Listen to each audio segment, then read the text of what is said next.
Imagínate la escena. Es el invierno de 1873, estamos en las montañas heladas de Cataluña y de repente, cargando contra las trincheras enemigas, no ves a campesinos locales armados con trabucos. Lo que ves y escuchas es a aristócratas prusianos, artesanos belgas y a casi 2.000 jóvenes holandeses gritando órdenes en sus idiomas nativos, en pleno corazón de la península ibérica. Es una imagen que, la verdad, rompe por completo cualquier idea preconcebida que tengamos sobre la historia de España en el siglo XIX. Totalmente. Parece pura ficción, o sea, de película. Pero los documentos que tenemos delante nos demuestran que fue una realidad táctica y además muy brutal. Exacto. Y hoy vamos a desentrañar precisamente eso en nuestra inmersión de hoy. Tenemos sobre la mesa una pila enorme de diarios de guerra, registros militares, documentos diplomáticos de la época. Una barbaridad de fuentes, sí. Sí. Y nuestro objetivo hoy es entender cómo las guerras carlistas, que tradicionalmente se explican siempre como una simple riña familiar, ya sabes, una disputa local por el trono de España entre partidarios de Carlos y de Isabel, pues cómo se convirtieron en un imán para combatientes de media Europa. Claro. Vamos a analizar no solo el qué, sino el cómo y el por qué. Miles de personas dejaron su vida cómoda para irse a pegar tiros a Navarra o al Maestrazgo. Yo misma me quedé alucinada leyendo los textos. Es que para entender ese por qué... tenemos que alejar el foco de España por un momento. Quienes nos escuchan tienen que imaginar el mapa completo de Europa... Y hay que comprender el inmenso trauma psicológico y político que arrastraba el continente tras la Revolución Francesa y, el Imperio Napoleónico. El continente estaba fracturado a nivel existencial. Pero a ver, ¿qué les importaba a ellos quién se sentaba en el trono de Madrid? Porque, sinceramente, me cuesta creer que a un noble austriaco le quitara el sueño la ley de sucesión española. Claro, tienes toda la razón. No les importaba en absoluto la genealogía de los Borbones. O sea, para los conservadores europeos, para la nobleza francesa que vivía en un exilio interior, o para los católicos holandeses, el carlismo no era un problema dinástico español. Ya. Lo veían como la primera línea de defensa global. Digamos que era la trinchera caliente contra el liberalismo moderno y la secularización que estaba barriendo Europa. Era el frente activo de una lucha contra lo que ellos llamaban la revolución, con mayúsculas. Vale. Entiendo la motivación ideológica de fondo, pero en las fuentes se menciona constantemente a la religión como el gran motor logístico de todo esto. Eso es fundamental, sí. Se habla de que la Santa Sede otorgó indulgencias de cruzada a estos combatientes. Espera, estamos hablando literalmente de que el Papa les perdonaba los pecados si iban a luchar a España. Sí, y es un mecanismo vital para entender la época. Al otorgar esas indulgencias, Roma estaba aplicando una herramienta totalmente medieval pero en plena era industrial. Y esto elevaba el estatus del combatiente extranjero. Claro, le daba un barniz sagrado. Exacto. Ya no eras un mercenario cobrando una soldada, ni un simple aventurero buscando jaleo. Te transformabas oficialmente en un soldado de la fe. Para un joven católico de la época, que estaba muy asustado por un mundo moderno que le parecía impío y caótico, esta era, la oportunidad de purificar su alma mediante la acción militar. España se convirtió a sus ojos en el último bastión sagrado. Fíjate, para entenderlo en términos de hoy y que la audiencia lo visualice, es como si España fuera el tablero de ajedrez donde se jugaba la partida por el alma de Europa. Si eras un noble francés descontento con la laicidad de tu gobierno y no podías luchar en tu país, podías ir a canalizar tu frustración financiando y luchando en la guerra carlista. Era una especie de, código abierto o crowdfunding ideológico y de recursos humanos.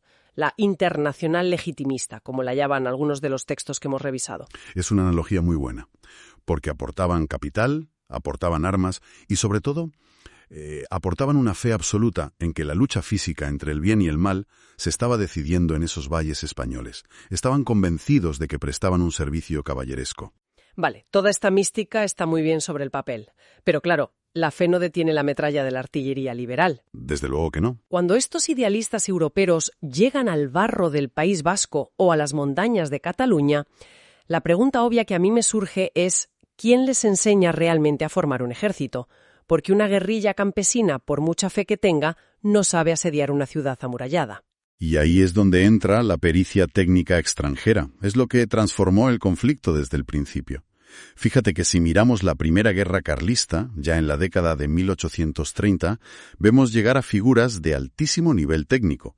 El mejor ejemplo que tenemos en nuestros documentos es el barón Wilhelm von Raden. Un oficial prusiano, ¿verdad? Así es, un veterano prusiano especializado en artillería. Y gracias a ingenieros militares como von Raden, lo que empezó siendo una revuelta de guerrilleros mal armados, logró organizar una logística de asedio muy compleja. Claro, les dio la técnica que les faltaba. Exacto. Eso les permitió sitiar y tomar plazas fuertes como Morella, por ejemplo. Los extranjeros trajeron manuales tácticos modernos a una guerra que, en el fondo, tenía tintes muy medievales. Pero, ojo, el verdadero salto cuantitativo, la explosión demográfica de combatientes internacionales, ocurre mucho después. Sí, lo de los números más adelante es de locos. Y el origen de esa explosión es fascinante. Todo empieza en los estados pontificios. Aquí es donde la historia da un giro que me parece espectacular. Nos situamos en 1860. Exacto. El Papa Pío IX ve cómo los ejércitos de Garibaldi amenazan con tomar Roma para unificar Italia, y el Papa, desesperado, hace un llamamiento a la juventud católica de todo el mundo. Y así, de ese llamamiento, nacen los famosos Suavos Pontificios. Era una unidad de infantería de élite, completamente multinacional, sostenida por un fervor religioso inquebrantable. Yo he estado revisando las cifras de composición de esos Suavos en Roma. Tuve que parpadear un par de veces. ¿No me extraña? Cualquiera que escuche esto y haya estudiado historia militar, pues pensará que el ejército del Papa estaría lleno de italianos o quizá españoles. Pero las fuentes dicen que en 1868 el grupo más grande eran holandeses, 1910 voluntarios de los Países Bajos. Superando con creces a los franceses y a los belgas. A mí personalmente esto me rompe todos los esquemas mentales. Es un dato que siempre sorprende, pero tiene su lógica.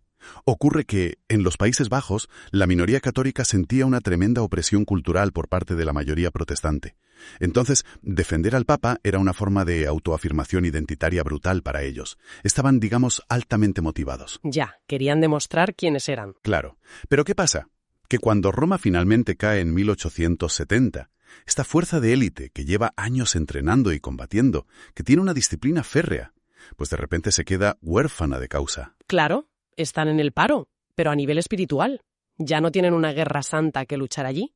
Exactamente. Y es entonces justo cuando estalla la Tercera Guerra Carlista en 1872, que todo este contingente veterano y súper bien entrenado gira la vista hacia los Pirineos. Ellos ven en el bando carlista la continuación natural y lógica de su defensa de Roma. Pero, a ver, hay una paradoja en los documentos que quiero que me expliques. A ver, dime. Durante la Primera Guerra Carlista, unas décadas antes, el bando liberal, apoyado por el gobierno español, tenía a la Legión extranjera francesa y a la Legión británica luchando a su favor. Cierto. Pero cuando esa primera guerra acaba, muchos de los carlistas derrotados huyen y, agárrate, acaban enrolándose en esa misma Legión extranjera francesa para luchar en Argelia. Sí, es un fenómeno histórico totalmente comprobado. Es fascinante. Me tienes que explicar por qué. O sea, porque se odian a muerte en un valle de Navarra, fusilándose sin piedad, y de repente son hermanos de armas compartiendo tienda de campaña en el norte de África. No tiene sentido. Pues es la maquinaria del imperialismo del siglo XIX operando a pleno rendimiento. La expansión colonial europea en África actuó como una inmensa válvula de escape. Fíjate que, en el momento en que cruzas el Mediterráneo, las querellas dinásticas europeas pierden todo su sentido. Ya pasas a estar en otro mundo. Claro. Frente a un entorno hostil y extraño como el argelino, la identidad de soldado europeo civilizador se imponía sobre la de carlista o liberal. El ejército francés ofrecía sueldo, ofrecía anonimato y supervivencia, y eso obligó a antiguos enemigos a forjar una lealtad nueva basada en la pura camaradería militar. La política te hace enemigos en casa y la supervivencia te hace aliados en el desierto. ¿Tal cual? Pero volviendo a España y a la Tercera Guerra Carlista, me cuesta creer que unos veteranos de Roma o unos campesinos holandeses y aristócratas prusianos encajaran sin problemas con las partidas carlistas locales. Tuvo que haber choques culturales masivos. Y los hubo, vaya si los hubo. ¿Cómo operaban en el día a día sin matarse entre ellos por problemas de idioma o de pura disciplina? Pues con roces constantes, por supuesto.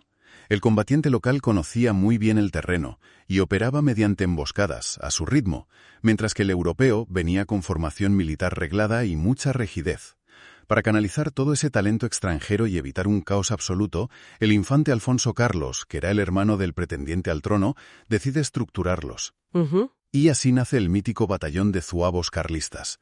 Lo reúne bajo su mando directo para formar una tropa de choque de absoluta confianza. Hablemos de ese batallón, porque la estética es de novela histórica total. Las descripciones dicen que llevaban una chaqueta gris azulada con vivos rojos, pantalones bombachos para facilitar el movimiento en la montaña y una boina blanca impoluta. Sí, muy llamativos. Pero el detalle que me parece crucial para entender su psicología es lo que llevaban cosido en el pecho, el detente. Quiero detenernos en esto porque no era una simple chapa o un parche decorativo, ¿verdad? En absoluto. El detente bala era un trozo de tela con la imagen del Sagrado Corazón de Jesús. Pero ojo, no funcionaba solo como un símbolo identitario para que se reconocieran. Para ellos operaba mecánicamente como un chaleco antibalas espiritual. Tenían la convicción teológica profunda de que su fe desviaría el plomo enemigo. Era la manifestación física y palpable de que Dios estaba de su lado en la trinchera. Y en esa trinchera tenías un crisol de nacionalidades increíble, claro. Varones austríacos, nobles portugueses. Pero si hay alguien que encarna la intensidad fanática de este voluntariado, es Ignacio Wills. Su biografía, de verdad, parece inventada. Es un personaje de película. Era un aristócrata holandés que con solo 23 años ya había luchado en Roma, había sido prisionero en la guerra franco-prusiana, se había fugado de Alemania y acaba en Cataluña organizando a los zuavos carlistas. Wills era un místico de la acción bélica. No concebía a la fe sin el martirio físico, o sea, necesitaba estar en primera línea. Rápidamente se convirtió en el hombre de confianza y la sombra protectora del infante Alfonso Carlos y su esposa. Sí. He leído que les salvó la vida en una ocasión, ¿no? Así es. Las fuentes relatan cómo Wills salvó la vida de la pareja real carlista cuando interceptó a un grupo de infiltrados que planeaba asesinarlos en sus propios aposentos. Era su escudo humano. Pero es su muerte lo que define su leyenda definitiva.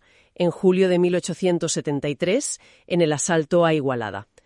Las tropas carlistas están inmovilizadas bajo un fuego republicano brutal frente a unas barricadas. Una carga suicida y romántica que, fíjate, impactó a ambos bandos. Hasta la prensa liberal reconoció su valor, viéndolo como una especie de caballero de otra época que se había equivocado de siglo. Ya que mencionabas antes a la pareja real a la que Wills protegía, aquí quiero hacer una pausa porque hay una figura que me resulta fascinante. María de las Nieves de Braganza, conocida por todos como Doña Blanca, la esposa del infante Alfonso Carlos. Una mujer interesantísima. Normalmente, en el imaginario popular, ubicamos a las princesas en la retaguardia, moviendo hilos diplomáticos en salones seguros. Pero Doña Blanca rompe el molde por completo. O sea, ¿cómo funcionaba esto en la práctica? Porque las fuentes dicen que montaba un caballo llamado Cuenca, vestía uniforme de amazona. ¿De dónde sacaba el dinero y cómo reaccionaba una tropa tan dispara ante una figura así? Para entender el mecanismo de Doña Blanca hay que verla como la jefa de Intendencia Suprema del batallón. Ella no solo daba apoyo moral, que también, ella que analizaba clandestinamente el patrimonio de las casas reales europeas exiliadas. Dinero de fuera, claro. Exacto. Dinero que llegaba especialmente desde Austria y Portugal hacia las montañas de Cataluña. Financió armas, hospitales y la paga de los soldados de su propio bolsillo y mediante testaferros. Y en cuanto a la tropa, imagínate el impacto psicológico. Para un joven artesano belga, ver a una princesa de sangre real vestida de militar, compartiendo las penurias de la nieve y el barro, repartiendo personalmente la paga, bueno, eliminaba cualquier duda. Era la prueba viviente de que su causa era legítima y sagrada. Vale, recapitulando. Tenían a la élite militar curtida en Roma, tenían la mística del detente, la moral altísima gracias a líderes como Wills o Doña Blanca, y tenían financiación constante. Todo a su favor, en teoría. Entonces, ¿qué lograron exactamente con toda esta maquinaria operativa? Lograron elevar el carlismo de un problema de orden público a una amenaza militar real para el Estado español. Su mayor éxito táctico fue la batalla de Alpens, donde destrozaron a una columna regular enemiga. Pero el gran trofeo, la operación que demostró de qué estaban hechos estos voluntarios extranjeros, fue el asalto a Cuenca en 1874. Y las fuentes no describen una escaramuza cualquiera. Tomar una capital de provincia amurallada en Castilla es otro nivel completamente distinto. Fue un asalto casi de fuerzas especiales cruzando el río Huécar de noche, ¿verdad? Así fue. Aprovecharon la disciplina extrema de los zuavos para realizar una infiltración nocturna en completo silencio, escalando y flanqueando las defensas de la ciudad. Tomaron Cuenca por pura audacia y pericia técnica. Durante unos meses te aseguro que realmente creyeron que el camino hasta Madrid estaba despejado. Pero claro, para mantener una campaña de este calibre durante años, hace falta más que valor en el frente. Las fuentes nos hablan de una infraestructura vital en la retaguardia, el llamado santuario francés. Esa es la pieza clave. Y no me digas que simplemente cruzaban la frontera andando como si nada. ¿Cómo funcionaba esa red logística? O sea, ¿cómo metes a cientos de combatientes extranjeros en España sin que la gendarmería francesa te detenga y se acabe el juego? Porque era una red de contrabando humano y material muy sofisticada, siempre amparada por la afinidad ideológica que comentábamos antes. En el sur de Francia, especialmente en Perpiñán, familias de la alta burguesía conservadora, como los Lassermé, operaban como nodos logísticos. Escondiéndolos, supongo. Ocultaban a los mandos en sus castillos, y el clero francés local jugaba un papel crucial. Los curas de los pueblos fronterizos emitían certificados de bautismo falsos para alterar identidades. Así conseguían pasaportes falsificados para que, digamos, un voluntario belga pudiera cruzar Francia en tren disfrazado de comerciante y llegar sin problemas a los Pirineos. Además, montaron hospitales de sangre clandestinos en balnearios del sur de Francia para tratar a los heridos que lograban evacuar de las montañas españolas. Es una logística a escala internacional impresionante para la época. Entonces, a ver si lo entiendo. Si tenían toda esta red europea ocultándolos y un batallón de élite capaz de tomar Cuenca, ¿por qué colapsa todo el proyecto de repente? Porque este tipo de movimientos, que son tan puristas e inflexibles ideológicamente, suelen devorarse a sí mismos. La caída no empezó por las armas liberales, sino por una fricción interna insostenible. Los egos, imagino. Egos y visiones del mundo. El infante Alfonso Carlos concebía la guerra bajo un prisma de disciplina prusiana y orden jerárquico absoluto. Esto chocó de frente con los cabecillas carlistas locales, sobre todo con Francesc Savals. ¿Y quién era Savals exactamente? Savals era un guerrillero brillante, pero heterodoxo, cruel en muchas ocasiones, que operaba de forma autónoma y detestaba la arrogancia de los mandos extranjeros. No soportaba que vinieran de fuera a decirle cómo hacer la guerra en su propia casa. Vamos, el clásico choque entre el oficial de academia con el uniforme perfectamente planchado y el líder guerrillero que se conoce cada cueva del bosque. Exactamente. Y ese choque paralizó al ejército. Las disputas llegaron a tal nivel de toxicidad que Alfonso Carlos, sintiéndose traicionado por los propios españoles a los que había venido a ayudar, pues dimite. Dimite y cruza la frontera a finales de 1874, disolviendo en la práctica el batallón de zuavos. Quitaron la cabeza del proyecto y el cuerpo se desmoronó por completo. A lo que hay que sumar el factor político nacional, claro. A finales de ese mismo año se produce la restauración borbónica en España con Alfonso XII, un rey joven que logra calmar un poco las aguas y atraer a la burguesía moderada que toleraba al carlismo por puro miedo al desorden de la República. Ese fue el jaque mate definitivo. A partir de 1875, el ejército regular español recibe recursos masivos y aplasta lo que queda de la resistencia carlista. Para los voluntarios extranjeros, el desenlace fue amargo y precipitado. Tuvieron que iniciar una retirada masiva hacia las nieves del Pirineo, básicamente para salvar la vida. De hecho, hay una escena final en los diarios de guerra que es desgarradora. August Wills, el hermano de Ignacio, el joven holandés que había muerto escalando la barricada en Igualada. Sí, su hermano pequeño. Pues August realiza esa retirada hacia Francia, en medio de la nieve, y lleva escondida entre su ropa la bandera del batallón de zuavos para evitar que los soldados gubernamentales la capturen como trofeo. Una reliquia de una guerra santa fallida que desapareció para siempre de España. Es una metáfora perfecta del colapso de ese romanticismo bélico. Fíjate que su pureza ideológica los hizo temibles en combate, pero su absoluta incapacidad para el pragmatismo táctico y político fue al final su perdición. Lo cual nos demuestra algo muy relevante para quienes nos escuchan hoy. El concepto de combatiente extranjero que cruza el mundo por un ideal no es, ni mucho menos, un invento de las brigadas internacionales en la Guerra Civil de los años 30, que es lo primero que nos suele venir a la cabeza a todos. Exacto, no lo es.